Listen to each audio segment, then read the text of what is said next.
Gay!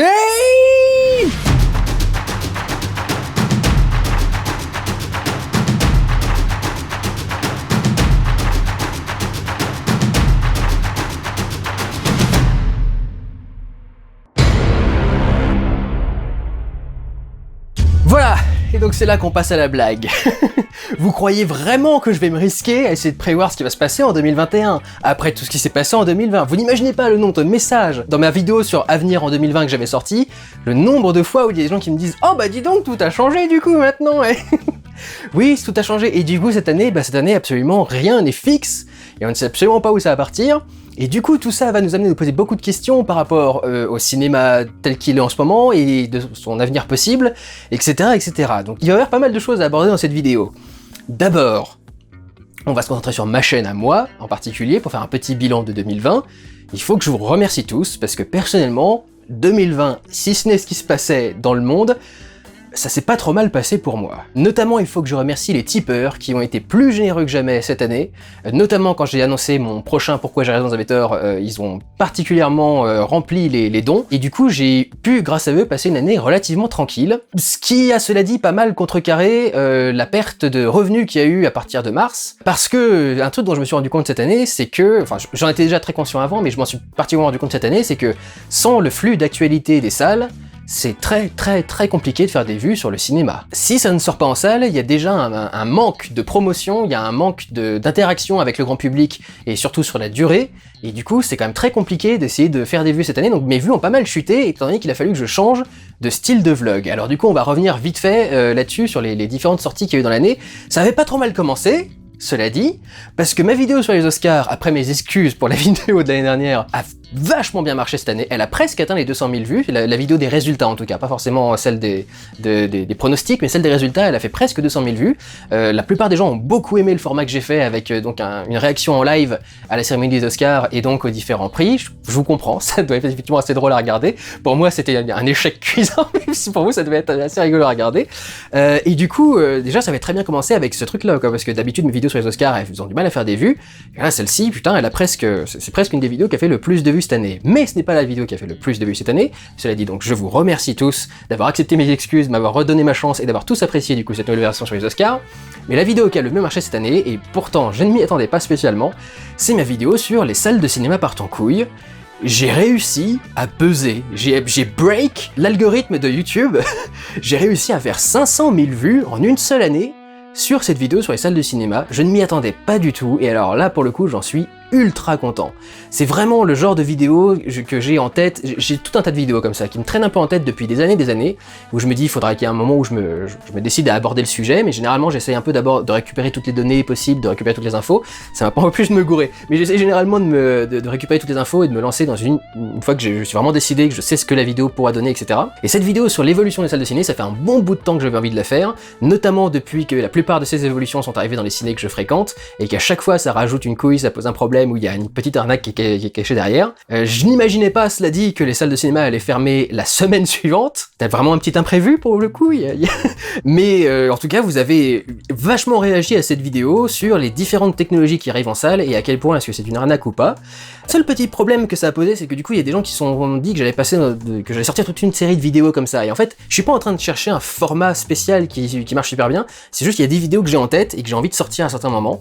Et celle-ci, ça en faisait partie. Je m'attendais pas du tout à ce que ça marche à ce point. Mais je compte pas faire des vidéos tous les mois pour me plaindre d'un truc différent, quoi. Il y a un truc que j'ai envie de faire, éventuellement une nouvelle vidéo que j'ai envie de faire, notamment sur les écrans de télé maison. Mais ça non plus, je sais pas exactement quand est-ce que je vais le faire. J'ai envie de recueillir encore quelques informations et puis j'ai envie de réfléchir un peu à la vidéo. Mais du coup, cette vidéo s'inscrit dans le nouveau format que j'avais créé, qui était les sujets libres, qui me permettait d'aborder ce que j'avais envie et de la façon que j'avais envie. J'en ai fait une deuxième cette année, mais alors celle-ci pour le coup, elle a beaucoup moins marché. Elle est passée beaucoup plus inaperçue parce qu'elle est basée sur un film, donc il faut déjà que les gens aient vu le film et puis il faut que les gens aient envie de voir la vidéo, même s'ils n'ont pas vu le film, parce qu'il y a un gros spoiler qui apparaît au tout début. La vidéo que j'ai fait sur Premier Contact, ou Arrival en version originale, que j'ai fait un peu de la même façon que la vidéo sur les salles de ciné, parce que je me suis mis, en fait, je revois régulièrement des films, et j'avais regardé Premier Contact à un moment, notamment parce que je mets souvent des films pour m'endormir en particulier, et Premier Contact, j'aime bien le mettre parce qu'il a une ambiance qui est tellement particulière au niveau de sa musique et tout, c'est une ambiance qui me calme beaucoup, et j'aime beaucoup m'endormir au-dessus de ça, se réveiller au-dessus de ça aussi, c'est vachement intéressant. Et en fait, je me le suis passé un petit nombre de fois cette année, j'ai eu je me suis un peu focalisé sur le film, Et du coup, j'ai commencé à réfléchir à certaines des questions qui étaient abordées, et quand j'ai commencé à voir certains points du langage des aliens et à les mélanger avec d'autres aspects du film, je me suis rendu compte donc de cette grande métaphore de Premier Contact, qui est une métaphore donc du storytelling en général, de comment est-ce qu'on construit la progression d'un personnage, comment est-ce qu'on raconte une histoire, comment est-ce qu'on construit une histoire. Et du coup, je trouvais ça aussi ultra fascinant, et je me suis dit, bah je vais faire pareil, j'ai une petite vidéo que j'ai envie de sortir comme ça, et je vais la sortir juste pour le plaisir. Pour le coup, voilà, elle a pas beaucoup fait de vues, celle-ci. Faut dire que j'ai aussi pas mal changé au niveau de la vignette. On voit pas ma gueule, c'est une des rares vignettes où on voit pas ma gueule. Et j'ai l'impression que c'est quand même assez important qu'on voit ma gueule sur les vignettes pour que les gens cliquent. Mais là, pour le coup, je voulais justement embrasser le côté minimaliste du film et faire une vignette qui était un peu plus jolie. Et en fait, je voudrais justement essayer de me mettre ce défi-là aussi, essayer de faire des vidéos qui marchent sans foutre ma gueule forcément sur les vignettes. J'en ai quelques-unes comme ça qui sont un peu plus dans le style de celle sur Arrival que j'ai envie de faire. Même 120 et quelques mille vues comme elle a fait au final, c'est quand même plutôt un succès finalement pour une petite vidéo. Et puis bien sûr, la grosse sortie de l'année, ça a été le Pourquoi j'ai raison, vous avez tort sur Final Fantasy. Profitant du confinement pour être peinard chez moi et avoir pas de film à voir en salle, etc., etc. Profitant de la possibilité, je vais y revenir un petit peu après, d'avoir fait des vlogs un petit peu différents sur des films qui sont déjà sortis. J'ai profité du coup du confinement pour me refaire 4 ou 5 ou 6, je sais plus combien j'en ai fait, de Final Fantasy, d'affilée, et prendre des notes, et commencer à élaborer donc ce gigantesque Pourquoi j'ai raison, vous avez tort, dont j'ai sorti la première partie là en fin d'année, qui a pas mal marché, malgré mon gros cafouillage, je le redis encore une fois, j'ai sorti une version qui était pas définitive à 10h du mat, qui avait été prévue en sortie automatique, alors que j'avais fait d'autres corrections après avoir prévu la sortie, et j'ai oublié de l'enlever, donc le matin je me suis réveillé, j'ai mis ma vidéo en ligne, ce qui est devenu très pratique maintenant que je suis passé à 100% fibre et que du coup j'ai un débit illimité, la vidéo est mise en ligne en 2 minutes, même pas de 20 secondes, et malgré tout elle a quand même fait pas mal de vues. Je dois vous dire cela dit que j'ai un petit problème avec cette partie 1, c'est que je l'ai sortie parce que si je sortais les 2 premières parties ensemble, elle sortirait là en ce moment en janvier. J'aurais pas réussi à finir ça avant la fin de l'année, et je voulais quand même sortir au moins un Pourquoi j'ai raison, vous avez tort dans l'année. Mais du coup, j'ai un gros problème avec cette première partie parce que c'est vraiment l'introduction. Et c'est ça qui est terrible, c'est que la vidéo fait 1 heure, mais ça n'est que l'introduction. C'est juste poser les bases pour commencer à aborder ensuite les diverses évolutions qu'il y a eu dans le jeu vidéo. Du coup, ça m'ennuie parce que je sais qu'il y a plein de gens qui ont pris ça pour le message complet. Il y a plein de gens qui sont en train de commencer à partir dans des délires sur ah, ils pensent que le jeu vidéo c'est pas de l'art et machin là. C'est juste la première partie. Et en plus, j'ai signalé à certains moments qu'on allait aborder le côté vraiment artistique de l'art dans d'autres trucs. Mais c'est une question qui est quand même assez vaste et qui va être sur laquelle je vais revenir à plusieurs moments dans ce Pourquoi j'ai raison, vous avez tort. Et du coup, moi je suis assez frustré d'avoir juste cette première partie. Parce que je sais que c'est que la première partie et que du coup le message n'est pas complet, et du coup ça me frustre quand je vois cette vidéo, et pour l'instant j'ai pas réussi à la revoir en entier depuis qu'elle est sortie. J'ai souvent ça, généralement j'ai un petit blocage quand la vidéo sort, je peux pas la voir pendant quelques jours, et genre 2-3 jours après, je me dis, en regardant les commentaires que les gens ont fait en dessous, je me refais un visionnage et j'arrive à nouveau à le voir en entier à ce moment-là, et finalement je me dis, oh ça va, c'était pas si mal que ça. Mais à chaque fois que je sors une vidéo, pour moi c'est la pire vidéo que j'ai faite, et ça va être une catastrophe, etc., etc. Et celle-ci, j'ai encore du mal à me réconcilier avec, même si elle a bien marché, même si vous m'avez beaucoup soutenu, même si vous avez eu beaucoup de messages extrêmement gentils par rapport à cette première vidéo sur les jeux vidéo. J'ai un problème psychologique, j'ai un blocage avec cette partie, et je vais avoir du mal à vraiment l'accepter. Je rappelle d'ailleurs, pour certaines personnes qui ont peut-être mal compris, la partie 2 sortira d'ici 2 ou 3 mois, bon maintenant ça ferait, on va dire d'ici 2 mois, je vais essayer de faire là, d'ici fin janvier, mi-février, un hors-série donc, si j'arrive à bien le faire correctement. Si je me rends compte que je m'embrouille dans un truc et que la vidéo est pas encore bien claire dans ma tête, je me mettrai directement sur la réalisation de la partie 2 du Pourquoi j'ai raison, vous avez tort, qui du coup est déjà écrit. Donc voilà, c'est vrai qu'il y a quand même eu quelques vidéos qui ont eu quelques succès cette année. Ça a été laborieux pour beaucoup de vidéos de dépasser ne serait-ce que les 30, 50 000 vues. Je me suis rendu compte, voilà, au niveau des vlogs, je me suis rendu compte que j'avais un petit noyau dur de fans qui suivaient absolument tout ce que je faisais, quel que soit le film dont je parle, ils allaient regarder le vlog, qui est d'à peu près de 30 000 fans. Il y a entre 30 000 et 50 000 personnes qui sont vraiment en train de me suivre dans tout ce que je dis dans toutes mes vidéos. Et puis le reste, c'est par rapport à l'intérêt qu'on a par rapport à une œuvre, et généralement cet intérêt est beaucoup plus diminué quand il n'y a pas de sortie en salle ou un truc dans ce genre-là. Donc cette année, à cause de la fermeture des salles, à cause des décalages des sorties, qui a été un calvaire pour moi, surtout les réouvertures ont été un calvaire, parce que ils savaient plus du coup à quelle date sortir les films, il y en avait qui avaient été prévus à certaines semaines, qui ont été décalés, avancés, rapprochés, etc. Il y a eu une semaine où il y a eu 2 films, 2 gros films, dont on n'était pas sûr qu'ils sortent à ce moment-là, et finalement ils sont sortis tous les 2, il y en avait un qui c'était Adieu les cons, et Miss, qui devait sortir la semaine d'après, et on savait pas si Adieu les cons allait sortir, et finalement ils ont sorti les 2 le même jour. Putain, c'est pas possible. D'ailleurs, il y a une bande de crétins qui n'ont pas compris le tweet que j'ai posté à ce moment-là, où j'étais en train de dire, bah du coup, c'est très con quand même de foutre tous les projets intéressants français à sortir le même jour. Et en dessous, lignes séparées, autres remarques, etc. Et du coup, moi, ça me fait chier parce que je sais pas comment organiser mes vidéos.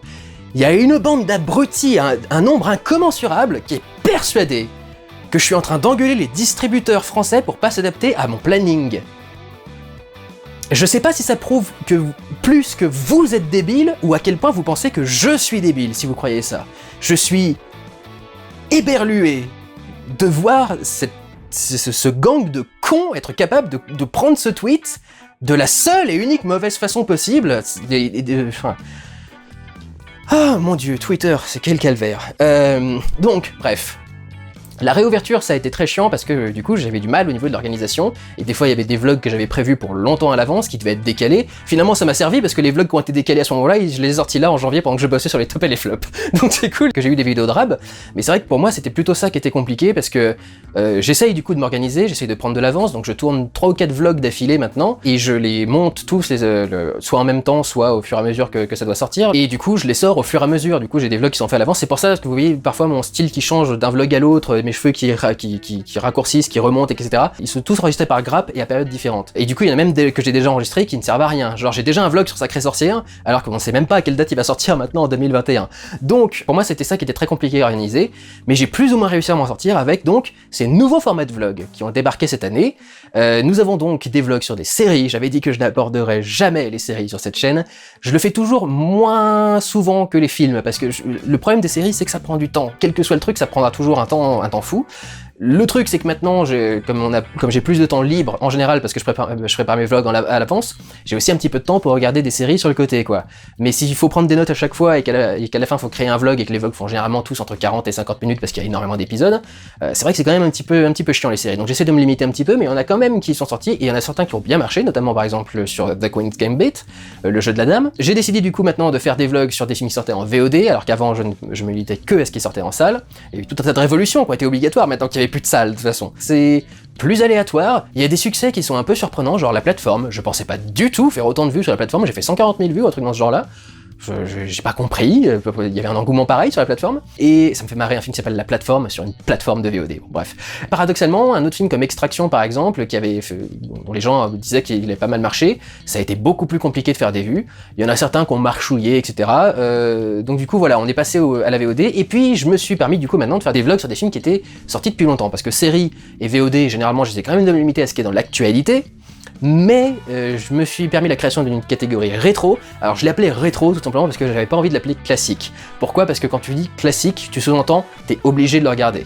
C'est un visionnage obligatoire. Et pour moi, rien n'est obligatoire en cinéma. Du coup, moi j'ai voulu faire les rétros, simplement pour dire que c'était des films qui étaient déjà sortis. J'espère que le truc est bien marché, que la nuance est bien là, mais ça m'a permis d'aborder des films que je n'aurais jamais cru aborder. The Thing, j'aurais jamais cru faire une vidéo sur The Thing, parce que je déteste pas assez The Thing pour en faire un pourquoi j'ai raison, j'avais tort, et dire c'est de la merde et j'ai la preuve, etc. Et en plus j'ai pas de preuve que c'est de la merde, c'est un film qui est regardable et qui est honnête, mais j'aurais absolument jamais parlé de The Thing, ni en mal ni en bien. Par contre, pour un vlog rétro, bah oui, du coup je peux me le permettre, et du coup je me suis même permis de faire une rétrospective là carrément avec les 3 versions de The Thing. Je me suis dit que c'était un truc qui était plutôt intéressant, et surtout avec les inoubliables, j'ai pu aborder des films que j'aurais jamais cru aborder, parce que tous les films que j'aime ne sont pas forcément aptes à créer un pourquoi j'ai raison ou j'avais tort. Il y en a certains où je trouve que j'ai pas grand chose de très révolutionnaire à dire, et du coup je préfère garder des sujets plus importants pour les pourquoi j'ai raison ou j'avais tort. Et du coup il y a tout un tas de films dont j'aurais jamais cru parler, notamment des gros chouchous, par exemple Poupoupidou, qui est un film vraiment que j'adore et que vous pouvez même pas imaginer. Là je viens de sortir un vlog sur Le Parfum, qui est aussi un de mes gros chefs-d'œuvre. Contact, qui est un film dont j'ai parlé des centaines et des centaines de fois depuis la création de cette chaîne, mais j'avais jamais eu l'occasion de me pencher dessus, et je sais pas si un jour je parle de Robert Zemeckis, peut-être pour faire le bilan de la chute, le jour où il sera vraiment tombé au fond du trou, mais c'est catastrophique, hein. Sacrée Sorcière déjà c'est pas ouf. Mais je pensais pas pouvoir aborder du coup Robert Zemeckis un jour ou l'autre, et là du coup j'ai eu l'occasion de le faire avec Contact, et j'étais super content de pouvoir le faire. J'ai juste un petit regret du coup à ce niveau-là, c'est que du coup ça fait 8 ou 9 ans depuis la création de cette chaîne qu'on me demande de faire des vlogs sur des films déjà sortis, sur des vieux films on me disait en général. Et du coup je pensais que ces vlogs sur des films qui étaient déjà sortis, ils allaient bien marcher quoi. Et c'est là que j'ai été un peu surpris du coup de me rendre compte qu'il y avait qu'un noyau dur de 30 à 40 000 personnes qui s'intéressent vraiment aux films dont j'ai envie de parler, y compris quand je marque dessus que c'est des inoubliables. c'est quand même genre mes films préférés, quoi. C'est un top 10, 20 ou 50 selon le nombre de films que je vais mettre dans les inoubliables au fur et à mesure de la vie de cette chaîne, quoi. Donc ça m'étonne un peu en fait que vous soyez si peu intéressé, alors que pourtant vous suivez vachement cette chaîne, notamment par rapport aux avis que moi j'ai sur certains films, et pour que je vous conseille des films. Il y a plein de mes vidéos que vous regardez juste pour avoir des conseils de films à regarder, et du coup je comprends pas pourquoi les inoubliables ont pas autant de succès que ça, quoi. La plupart de mes inoubliables sont bloqués aux alentours de 30-40 000 vues, alors que d'autres films qui sont dans d'autres catégories, eux, réussissent à aller beaucoup plus loin, voire à atteindre les 100 000 vues. Donc je vous avoue que c'est un truc qui m'a un tout petit peu déçu cette année, et si j'avais un tout petit truc à vous demander à vous, spectateurs de cette chaîne, j'aimerais bien que vous vous intéressiez un petit peu aux inoubliables. Pas pour faire des vues et pour me faire plein d'argent, parce que honnêtement au niveau de l'argent ça a allé cette année. J'ai activé maintenant les publicités multiples, en essayant de faire en sorte que ça vous fasse pas trop chier dans le visionnage non plus. Du coup j'ai bien rattrapé entre ça et Tipeee le manque à gagner qu'il y a eu de mars à juillet, quand les revenus publicitaires se sont effondrés sur YouTube. Mais vraiment juste pour vous conseiller des films, quoi, pour que vous sachiez quels sont certains de mes films préférés, et que vous sachiez comment je les haïs. J'aimerais bien vous encourager un petit peu à aller voir un peu plus les inoubliables, et à prêter plus attention à ceux qui sortiront au fur et à mesure. Je sais pas s'il sera déjà sorti quand cette vidéo sera là, ou s'il sortira peu de temps après, mais je vais sortir une vidéo sur Avalon. C'est un de mes chefs-d'œuvre absolus depuis l'année de sa sortie, depuis 2001, ça fait donc 19 ans, 20 ans maintenant que je considère ce film comme un chef-d'œuvre. J'aimerais bien que ce film carbure au niveau des vues, quoi. Mais voilà, en général, vous êtes souvent là pour la passion qu'on ressent dans mes vidéos. Si vous voulez de la passion, vous allez en avoir dans les inoubliables, parce que c'est vrai que les gens m'ont souvent envoyé des messages, je m'en rendais pas compte spécialement moi en faisant les vidéos, mais c'est les vidéos où j'ai parmi les plus grosses bananes de toutes mes vidéos, quoi. Je parle de films que je surkiffe, et donc du coup j'essaie d'en parler le mieux possible. C'est aussi des films comme je les ai déjà, je mets beaucoup plus de clips que dans un autre vlog, j'essaye de faire une analyse qui est quand même plutôt robuste, quoi, même si c'est pas un pourquoi j'ai raison de tort, j'essaie d'avoir une analyse plutôt robuste du film dont je vous parle. Donc voilà, si j'avais juste une toute petite requête à vous faire, j'aimerais bien qu'il y ait un peu plus de vues pour les inoubliables cette année. Mais c'est pas du tout obligatoire, c'est juste du bonus, quoi. Voilà, ça c'était le bilan sur la chaîne, et du coup, pour venir sur la chaîne, et bien cette année, il y aura donc les 4 autres parties du pourquoi j'ai raison de tort sur Final Fantasy. Et alors, je ferai tous les jeux, parce que j'ai pas évoqué nommément tous les Final Fantasy dont j'avais parlé dans la vidéo que j'ai sortie spécialement pour annoncer les suites de ce pourquoi j'ai raison de tort. Donc il y en a plein qui croient que je ne vais pas parler de Final Fantasy 10, 11, 12, 13, 14, etc. et que je vais juste faire 7 et ensuite 15. Non.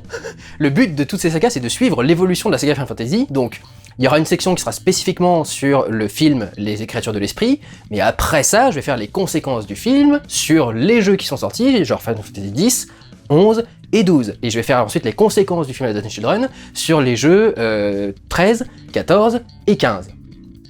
Donc je vais tous les aborder, enfin voilà quoi, je vais essayer de faire de mon mieux, j'ai quand même pas fait 85 pages pour rien, je vais essayer d'aborder au moins tous ceux qui sont numéraires. Et il y aura aussi quelques petits détours sur la compilation Final Fantasy VII.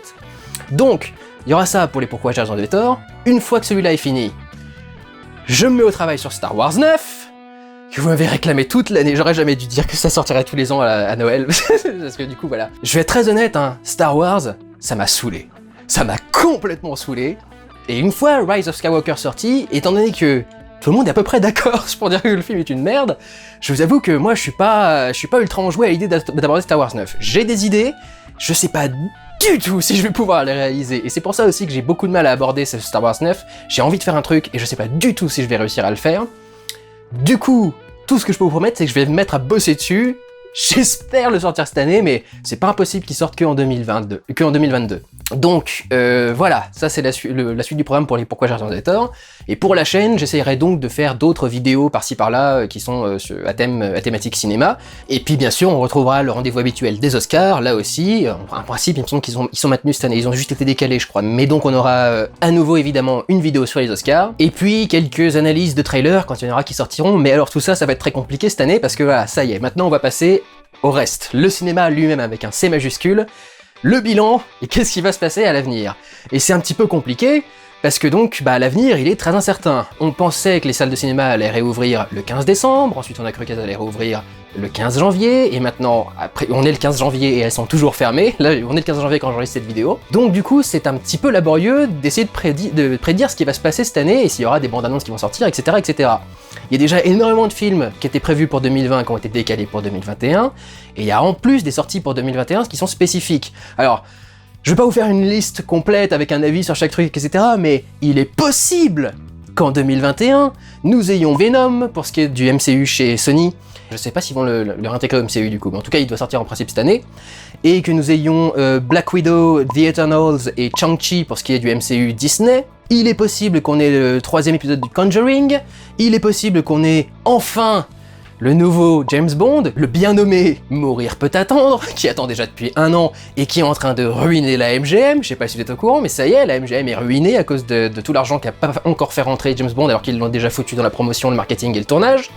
Donc c'est en train d'être une catastrophe, il est en train de tuer MGM définitivement, quoi. Déjà que c'est une boîte qui est pas en bonne santé depuis des années, mais alors là, c'est vraiment catastrophique. Il est possible qu'on ait la suite de Sans un bruit, il est possible qu'on ait de nouveau Disney avec Raya et le dernier dragon en animation, avec Cruella en image réelle. Il est possible qu'on ait la suite de SOS Fantôme, Top Gun, Maverick, avec donc Tom Cruise qui a appris à piloter, enfin qui sait piloter un avion de chasse et qui pilote un avion de chasse. Il est possible que nous ayons le 7e film Mission Impossible, à nouveau avec Tom Cruise qui fait des cabrioles. On devrait en principe en fin d'année avoir le Dune de Denis Villeneuve, qui a pété un câble quand Warner a décidé d'annoncer sa sortie en VOD, mais on va y revenir à tout ça. Moi j'ai toujours un peur avec Dune, et les gens n'ont toujours pas compris ce que j'ai dit dans ma vidéo sur le trailer de Dune, c'est un film austère.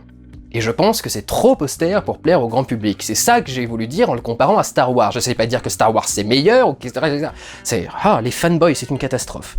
Il est possible que nous ayons The Suicide Squad, donc un reboot de Suicide Squad. Je crois que c'est pas juste une suite, c'est un reboot carrément de Suicide Squad. Que nous ayons un nouveau film Mortal Kombat, que nous ayons le film Godzilla vs King Kong, qui je crois a été décalé cette année, il me semble. Free Guy, qui était un film sorti en principe prévu par la Fox, 20th Century Fox, et qui donc va être sorti par 20th Studio, c'est ça, Studio Fox, je sais plus comment il s'appelle, maintenant le nouveau 20th Century Studio, voilà, par Disney. Il est possible qu'il leur sorte du coup dans l'année.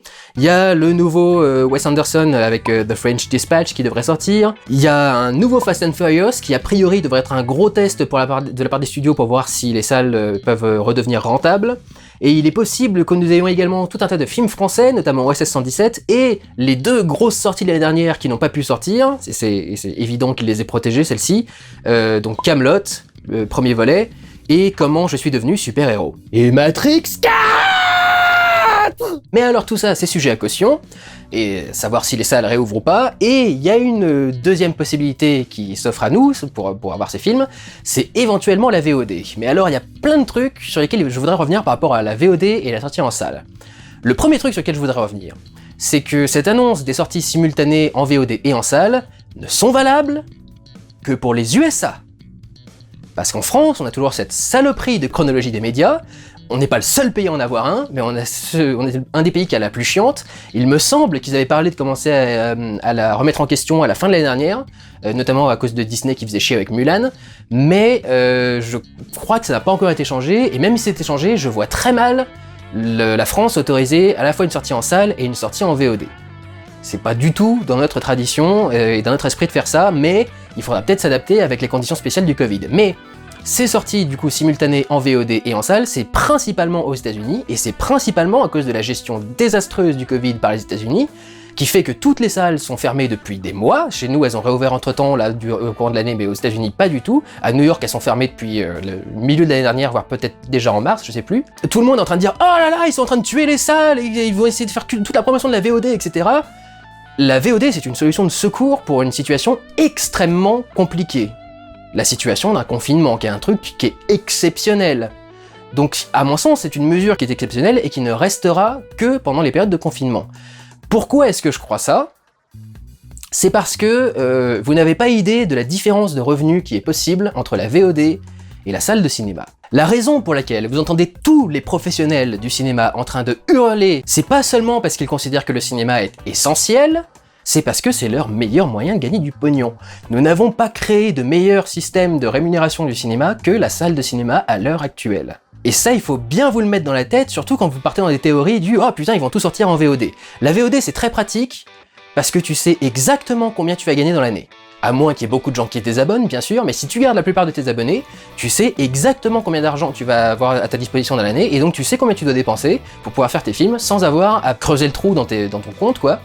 Le seul problème, c'est que du coup, tu ne fais jamais vraiment d'argent. Tu sais que tu vas retrouver ton investissement parce que tu sais que t'as tant d'abonnés etc., etc. Mais faire des gros succès qui ramènent beaucoup d'argent dans tes caisses, qui permettent du coup de lancer des franchises, etc., etc., ça ne peut se faire qu'avec les salles de cinéma. Il n'y a que les revenus des salles de cinéma qui sont suffisamment gros pour permettre des gros investissements et des prises de risques de la part des studios. Donc il faut tous se mettre d'accord, si les studios passent en priorité sur la VOD, le niveau des films va généralement énormément chuter. Tu ne peux pas te permettre les mêmes délires quand tu es en VOD que quand tu fais un vrai film. Y compris au niveau des acteurs bankable. Avoir un acteur bankable, ça permet aussi d'avoir plus de budget pour faire de plus gros délires. Un acteur bankable, ça coûte aussi beaucoup plus cher. Et les budgets VOD, ils sont pas super fans d'un acteur qui dit « Ouais, moi je voudrais 70 millions pour faire mon rôle là. » Ah oui, tu veux donc exactement la même chose que le budget? Ah oui, normal. Mais il faut vraiment faire attention à ça, il y a une question principalement économique derrière la politique des sorties en salle, et c'est pour ça que je ne pense pas que Disney, Warner ou qui que ce soit a envie d'abandonner la salle de cinéma. À l'heure actuelle, c'est le meilleur système de revenus, c'est le meilleur système de financement du cinéma. Donc c'est quand même un truc ultra important à garder en tête, et moi quand je vois tous les Nostradamus qui annoncent la fin des salles de cinéma, je garde quand même ça en tête quoi, faut bien penser à la réalité économique du domaine. Les salles de cinéma, c'est une manne d'argent incroyable. Et c'est grâce à ça que le cinéma a évolué et est devenu ce qu'il est aujourd'hui, notamment au niveau des gros blockbusters. Parfois, ça mène à certaines exagérations, mais de base, c'est le meilleur système pour permettre à tout ça de survivre. Et du coup, j'avais envie de revenir un peu sur tous les différents aspects positifs et négatifs qui sont posés par la salle et par la VOD. On va commencer du coup par la salle, et on va commencer par lister les aspects positifs de la salle, puisque je pense que beaucoup d'entre vous sont des défenseurs de la salle de cinéma. À mon sens, un des gros points positifs du cinéma, et je le trouve très important, notamment aussi pour la notion économique, mais en général pour ce que j'ai dit aussi par rapport à mes vlogs, c'est le moyen de visionnage le plus démocratique possible, la salle de cinéma. C'est vrai que c'est pas donné, c'est vrai que ça coûte cher, mais d'un autre côté, on a tous une salle de cinéma dans notre ville, au moins une, parfois c'est en périphérie, c'est un petit peu chiant, mais on a à peu près tous une cinéma qui est accessible à côté de chez nous, et qui coûte à peu près entre 6 et 10, 15 euros, ce qui est à peu près le prix d'un abonnement à un des services de VOD qui existent, qui vont de, je crois que c'est 3 ou 4 euros pour le moins cher, jusqu'à 12 ou 15 euros pour HBO Max, enfin 12 ou 15 $ pour HBO Max qui n'existe pas en Europe. Mais la salle de cinéma, c'est vraiment le moyen le plus démocratique d'avoir accès à un film. À peu près tout le monde peut s'y rendre, y compris les handicapés moyennant quelques aménagements, mais qui sont en principe obligatoires maintenant pour les lieux publics, depuis quelques années d'ailleurs déjà maintenant. Les jeunes, les vieux, les parents, les étudiants, les familles nombreuses, absolument tout le monde peut se retrouver au cinéma. On n'est pas obligé de payer tous les mois, on peut payer juste pour la séance qui nous intéresse, contrairement à la VOD où il faut s'abonner obligatoirement. Et donc du coup, déjà c'est un truc très important, et c'est super important notamment pour la communication. Quand un film sort dans un service de VOD, si vous voulez que tous vos potes les regardent pour pouvoir en discuter entre vous, il faut que vous disiez à vos potes de vous abonner au service de VOD et de regarder le film s'ils n'y sont pas déjà.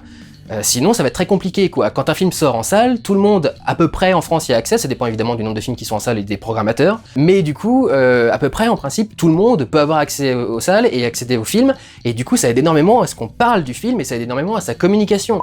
Avant qu'un film sorte en salle, vous avez des bandes annonces absolument partout, vous êtes inondé de pubs, et tant que le film est en salle, est à l'écran, il y a une discussion qui existe et qui se crée autour de tout ça. Ce que je trouve dingue au niveau de la VOD, c'est à quel point les films partent dans l'oubli le plus total au bout d'à peine quelques jours. Combien il y en avait parmi vous qui se souvenaient d'Extraction et des Old Guard cette année sur Netflix quoi. Enfin, Project Power, c'est les films, on parle à peine d'eux quand ils sortent et après c'est complètement oublié. Maintenir une activité, maintenir une communication en salle, c'est aussi un truc très important pour maintenir donc, de la communication et des revenus aussi par rapport aux exploitants. Les autres points positifs de la salle, c'est bien entendu les conditions de visionnage, la taille de l'écran, la qualité de la projection, si possible. Les salles de cinéma partent en couille, mais généralement la qualité de la projection, la qualité du son et le fait qu'on soit bloqué sur le film, en principe il n'y a rien pour te divertir.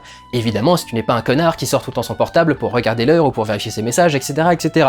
Il y en a encore, on les a vus. Ce serait génial que tous ces gens-là passent à la VOD justement et libèrent les salles. Ce serait très pratique, ce serait très gentil, mesdames et messieurs. Et c'est aussi, et ça c'est très important pour les distributeurs de films, le meilleur système anti-piratage.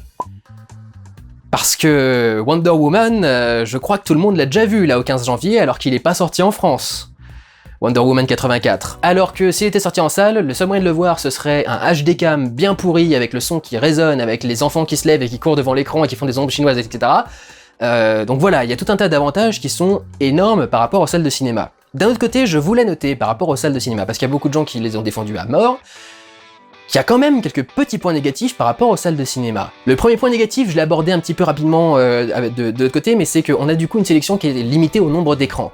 Contrairement à un service de VOD où tu peux rajouter ton catalogue au fur et à mesure et tout regarder sur ton écran, dans un cinéma, t'as un certain nombre de salles, t'as un certain nombre de plages horaires pour faire des séances, mais c'est vrai qu'un petit défaut de la salle, c'est que la sélection peut être un petit peu limitée. Mais à mon sens, le plus gros problème, c'est la vétusté des salles. Alors j'ai l'impression que c'est quelque chose qui est beaucoup plus ressenti à Paris, en périphérie et en province et dans le reste de la France métropolitaine. Mais cela dit, moi j'ai fait l'expérience de quelques cinémas régionaux qui étaient particulièrement mauvais. Je me souviens du cinéma de Nevers par exemple. Ils ont été obligés d'en construire un neuf plus loin parce que l'ancien il était tellement délabré que c'était pas possible, on pouvait rien faire avec. C'était de très mauvaises séances. Et à Saint-Brieuc aussi, il y a eu quelques cinémas qui devenaient de plus en plus vétustes avec des fauteuils qui avaient du mal, etc. Mais alors, si vous êtes sur le coin de Paris, c'est plus de la vétusté, c'est du délabrement.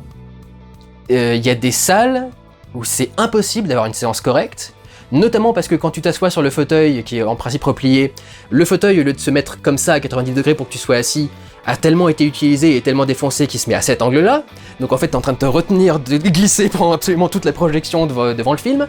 On va parler également des salles minuscules, dans certains des coins de Paris, on a essayé de faire des salles qui étaient absolument minuscules, qui sont à peine plus grandes qu'un wagon de métro, donc c'est des fois un petit peu désagréable tout de même. On a les portes qui permettent d'amener à la salle, qui souvent sont ultra vétustes aussi. J'en ai eu qui couinaient extrêmement fort à chaque fois que quelqu'un rentrait dans la salle, donc quand il y en avait qui sortaient pour pisser au milieu du film, c'est bien, t'es en plein milieu de ton film, souvent d'auteur en plus avec ces cinémas-là, puis d'un coup t'entends...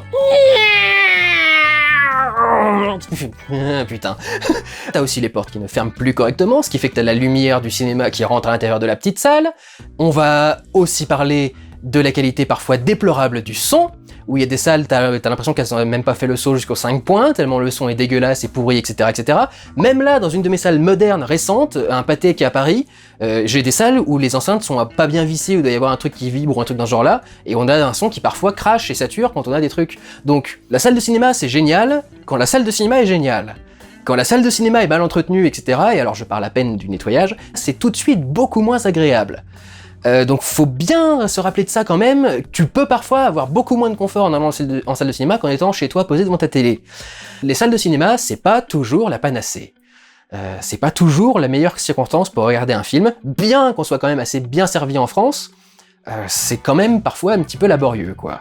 Mais grosso modo, c'est vrai que la salle reste le meilleur moyen pour regarder un film. Cela dit, j'avais envie quand même de revenir vite fait sur la VOD également, ses avantages et ses inconvénients. D'abord, on a donc là aussi un modèle économique, on peut pas forcément faire de grandes fantaisies, mais on sait avec un abonnement qu'on a un budget particulier à gérer, et donc c'est probablement une des économies les plus stables pour produire des films ensuite. Ce qui est chiant, c'est que c'est les limites, mais c'est probablement une des économies les plus stables. Le petit problème que j'ai avec ça, ça va se poser principalement par rapport aux séries plus que par rapport aux films, c'est la question de la continuité de la production. Parce que tu te dis qu'en principe, avec un abonnement et un afflux d'argent régulier, la VOD, ça devrait être un truc absolument une mer tranquille, une mer d'huile, un océan de calme, et on devrait pouvoir produire absolument toutes les séries jusqu'au bout, quoi. On sait qu'il y a quelques fans d'une série, on les entretient jusqu'au bout et on finit l'histoire. On sait de toute façon quel va être le budget, on va donc pas cette année produire 17 000 nouvelles séries, on va juste en faire une ou deux et puis on va essayer de finir les autres. Et ben non. Bizarrement, alors que ce système devrait être un des plus stables et des plus intéressants pour faire du coup des trucs sur la durée, c'est pas comme ça que ça se passe. Donc il y a quand même quelque chose que je voudrais faire comprendre aux gros défenseurs de la VOD, c'est que la VOD n'est absolument pas plus intéressée par l'art que les autres studios de cinéma. Qui est un peu le discours qu'on essaie de tenir en ce moment. Il y a Mank sorti récemment par exemple qui essaye de tenir aussi ces trucs-là, c'est on essaye de nous faire croire que la VOD c'est un nouvel Eldorado, que c'est un nouveau paradis, qu'on fait des choses nouvelles, qu'on autorise enfin les auteurs à s'exprimer, etc. Rien de tout ça n'est neuf et rien de tout ça n'est vrai. Parce qu'on a toujours des problèmes, on est toujours limité, on a toujours des soucis, etc. Cela dit, pour en revenir du coup au point positif, il y a toujours de l'argent, et on sait combien on va avoir généralement d'un mois sur l'autre, ou voire même à l'année. Il y a des logiciels qui sont utilisés par Netflix pour prévoir ses dépenses, jusqu'où est-ce qu'il peut dépasser son budget, etc., etc., en espérant avoir des abonnés l'année d'après, etc., qui marchent très très bien, qui sont incroyables. Donc c'est vrai qu'au niveau économie, tu comprends pourquoi ça peut être enviable pour les studios, qu'ils soient nouveaux ou historiques d'ailleurs. En point positif, il y a également la possibilité de pouvoir accéder à son contenu n'importe où, mais je ne vous encourage pas à regarder des films sur votre téléphone, au moins votre écran de PC ou de télé. Par pitié, au moins l'écran de PC ou de télé, éventuellement la tablette. Mais alors, l'iPhone, le portable en général, ou l'iPod, ou les trucs dans ce genre-là, par pitié, quoi. Essayez quand même d'avoir un écran un minimum grand, quoi. Je veux dire, on se fait pas chier à tourner des trucs avec des gros détails pour rien, quoi. Enfin, c'est une qualité qui est aussi un défaut. Mais on peut avoir accès, du coup, à son contenu VOD absolument partout, en principe. La plupart des services de VOD sont compatibles avec tous les périphériques. L'autre truc qui est super intéressant avec la VOD, c'est le catalogue.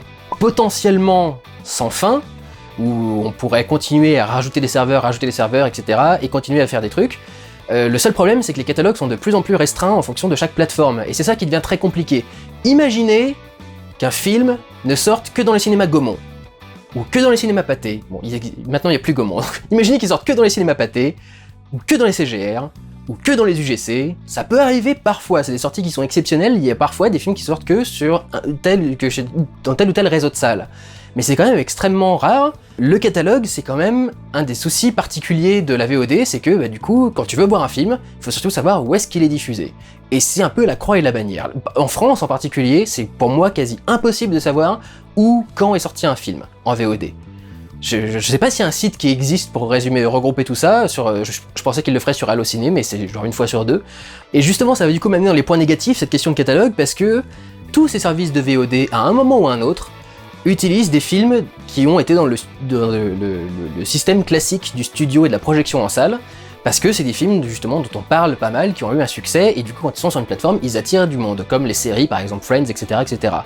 Mais c'est toujours des contrats d'exclusivité qui sont temporaires, et au final du coup les films finissent toujours par bouger quelque part et aller sur une autre plateforme, etc. Et donc c'est assez insupportable de suivre ce qui se passe, et où potentiellement quand tu t'abonnes à un système qui te paraît génial parce que tu as accès à tous les films qui te plaisent, tu peux voir tous les films qui te plaisent disparaître. Y compris ceux créés par la plateforme elle-même.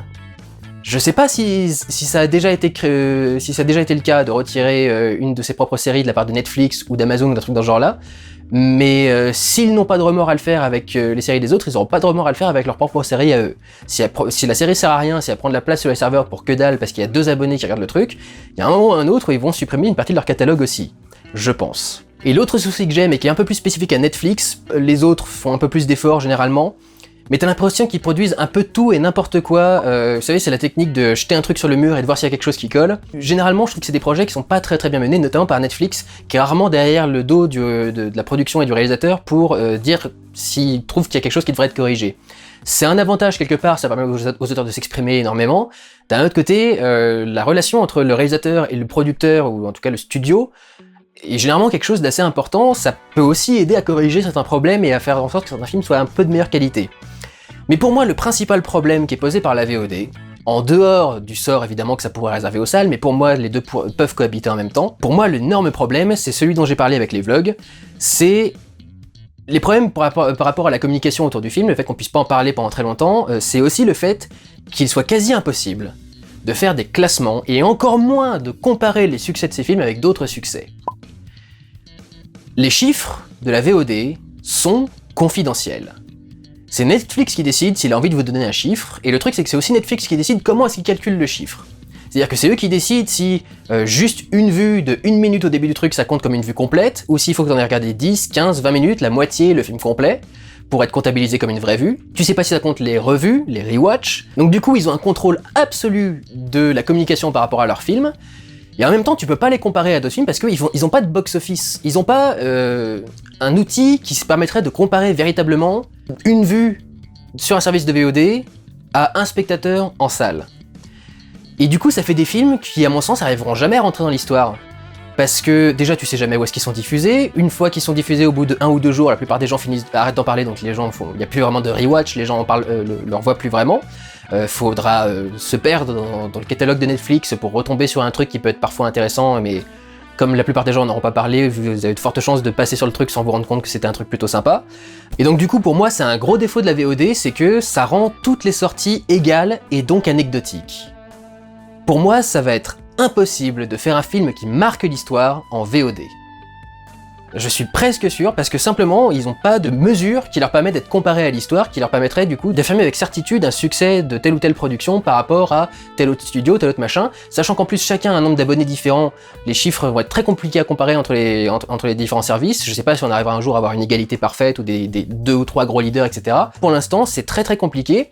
Moi, c'est ce qui me pose problème avec les vlogs, par exemple, je sais jamais de quel film parler, parce que Un Tyler Rake ou Extraction sur Netflix, d'un seul coup tu fais 50 vues, et d'un autre côté tu fais Six Underground de Michael Bay et tu fais 123 000 vues, qui est presque bon, c'est la moitié des vues que je ferais si le film était sorti en salle sur un truc de Michael Bay. Mais quand même, quoi, ça fait pas mal de vues, alors qu'un truc comme Extraction, que dalle. Et en fait, c'est très compliqué de savoir quel bouche à oreille est juste un peu trop fort, alors qu'en fait personne n'en parle, et quel bouche à oreille est concret et réel, quoi. Avec un vrai succès, avec un film qui intéresse vraiment les gens. Je vous dis, la plateforme, j'ai vu le film passer par hasard dans les gens qui en parlaient sur internet, j'ai regardé la bande-annonce, je me suis dit, ah tiens, ça a l'air plutôt cool, et je l'ai regardé, je m'attendais pas du tout à ce qu'il y ait un gros succès.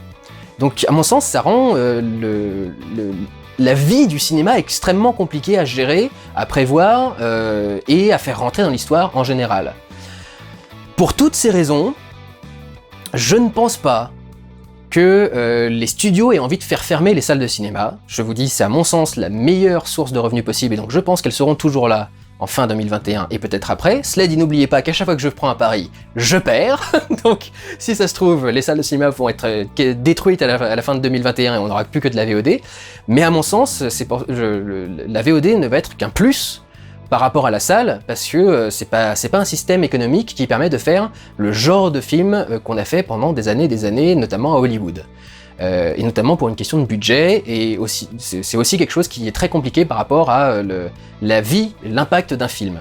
Là, ils ont très peur, par exemple, avec Wonder Woman 84, d'avoir fait mal à la franchise, et je sais plus pour quel autre film ils font ça, mais ils ont décidé aussi de faire attention à ne pas le sortir en VOD parce qu'ils avaient peur que ça ne crée pas de franchise, etc. etc. Du coup, il y a quand même quelque chose qui est quand même très particulier avec la sortie en VOD. Pensez pas que les studios ont absolument envie d'y passer, pensez pas qu'ils trouvent que c'est génial.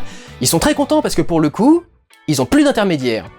Donc c'est de l'argent qui va directement du spectateur au studio qui a produit le film. Il n'y a plus les distributeurs, il n'y a plus les salles, il n'y a plus le CNC par exemple en France, etc. Les bénéfices sont directement dans la poche de la plateforme et de son studio si elle en a un. Donc, je pense qu'on continuera à avoir les deux, je pense qu'on continuera à avoir des salles et de la VOD, je pense qu'ils vont de mieux en mieux répartir les budgets, enfin les sorties de films et les budgets par rapport à ça, c'est les films qui coûtent moins cher sortiront en VOD, les films qui coûtent plus cher sortiront peut-être en salle, j'en sais rien du tout là pour le coup, c'est même pas du Nostradamus, c'est juste de la prédiction de comptoir dans un bar avec 12 litres d'alcool dans le sang. Je pense qu'il faut pas trop non plus rentrer dans cet esprit qu'il y a une guerre absolument terrible entre la VOD et les salles. Je pense que c'est principalement à cause des circonstances actuelles du Covid et de la pandémie, et je pense que les salles ont encore un petit peu de temps devant elles. Moi, je dois vous avouer que j'ai un gros dilemme avec ces histoires de salles et de VOD, parce que d'un côté, je suis cinéphile et j'aime la salle de cinéma, d'un autre côté, je suis agoraphobe et je déteste les gens, et j'adore être dans mon petit confort personnel et regarder mes films chez moi dans ma télé avec mon système 5.1 Yamaha. Donc du coup, je vous avoue que moi je suis très partagé. Honnêtement, je serais pas du tout opposé à voir des films chez moi pendant le reste de ma vie. D'un autre côté, le grand spectacle de la salle de cinéma, il va certainement me manquer au bout d'un moment, quoi. J'étais quand même très content de retourner en salle quand elles ont réouvert à partir de juin-juillet, je sais plus quand est-ce qu'elles ont réouvertes. J'étais content de pouvoir y retourner à nouveau. Donc j'espère de tout mon cœur que en cette fin d'année 2021, on aura encore des salles et en bonne santé. Un petit truc, cela dit, que je voulais aborder par rapport aux salles. Faut pas oublier que les salles ont aussi énormément de financement de la part du CNC, qui est un des organismes de l'État français qui fonctionne le mieux et qui est quasi tous les ans bénéficiaire de plusieurs millions d'euros, et qui apporte énormément d'aide pour les salles de cinéma, notamment les plus petites, qui sont les plus fragiles, et qui ont quasi toutes des aides du CNC pour exister déjà à la base. Je sais pas du coup si la fermeture qu'il y a eu en 2020 et qui continue en ce moment en 2021 va avoir un impact économique si fort que ça sur les salles de cinéma. J'ai l'impression qu'elles sont déjà bien organisées pour pouvoir résister à des problèmes d'argent, notamment avec le CNC. Le CNC, c'est un organisme français qui a été créé pour défendre les cinémas autant que le cinéma, et c'est vrai que c'est un organisme qui fait ça depuis très longtemps. Je pense qu'ils ont quelques aides et qu'ils seront pas totalement aux abois non plus à la fin de tout ce confinement. Mais quoi qu'il en soit, et même si effectivement il y a des réserves au CNC, et que, enfin je sais pas, en principe il y a certains établissements qui doivent faire quelques bénéfices, ils peuvent pas juste crever comme ça en quelques mois, mais effectivement si ça dure très très longtemps, il y aura peut-être quand même des gros dommages au niveau des salles de cinéma, il y en a peut-être qui vont devoir fermer, et ça pour le coup c'est extrêmement triste. Ça c'est le gros risque de cette année, et effectivement je suis contre, et j'espère que ça n'arrivera pas. Si vous voulez savoir de quel côté je suis, du coup, je suis plus du côté de la salle, mais j'ai quand même le cul entre deux chaises parce que c'est bien de pouvoir regarder des films de chez soi bien tranquille, sans un connard qui bouffe ses popcorn à côté et qui fait du bruit, et sans une salope qui se gratte la chatte pendant toute la séance. Si vous vous souvenez de certaines de mes anecdotes, c'est un truc que j'ai sorti. Voilà, pour ce qui est du bilan de 2020 et de ce que je vois à venir en 2021, les prévisions de Madame Irma, et également pour un avis sur le combat entre les salles de cinéma et la VOD, qui ont chacun leurs avantages et leurs inconvénients. Donc voilà, vous allez pouvoir repartir pour une petite guerre entre vous. Je pense avoir donné des arguments aux deux camps maintenant. Et en ce qui me concerne, je suis toujours partagé, donc on verra bien au fur et à mesure de l'évolution. Mais grosso modo, oui, je préférerais quand même qu'il reste des salles de cinéma. J'ai aucune envie de voir les salles de cinéma fermées. Ça fait effectivement intégralement partie de la culture cinématographique, de la façon d'apprécier un film dans les meilleures conditions possibles, quand les cinémas le peuvent. Donc c'est vrai que non, je suis pas du tout pour la fermeture des salles de cinéma, je suis pas pour la VOD, je suis pour une VOD quasi idéaliste, idéalisée, où absolument tous les studios se retrouvent en même temps avec un tarif vraiment pas très cher, etc. Je me suis posé une question, il y a peut-être un truc qu'ils devraient faire pour contrecarrer la VOD, les services de VOD en général, un énorme service qui serait une alliance de tous les distributeurs ou de tous les exploitants de salles français, et qui permettrait d'avoir accès aux films qui sortent en salle, et donc de donner de l'argent aux salles, tout en les regardant chez soi tranquillement. Ça pourrait peut-être être encore le meilleur truc, parce que là du coup on pourrait avoir le catalogue, c'est pas fixe, il changerait tout le temps, mais au moins toutes les semaines on aurait les grosses sorties, on pourrait avoir accès à un truc différent, etc. C'est possiblement quelque chose qui serait intéressant. Moi en ce qui me concerne, j'ai déjà un abonnement cinéma, je paye 20 et quelques euros pour m'abonner au cinéma Gaumont-Pathé. Je dois dire d'ailleurs que cette année, j'en ai absolument rien eu à foutre d'avoir des prélèvements pendant que le confinement.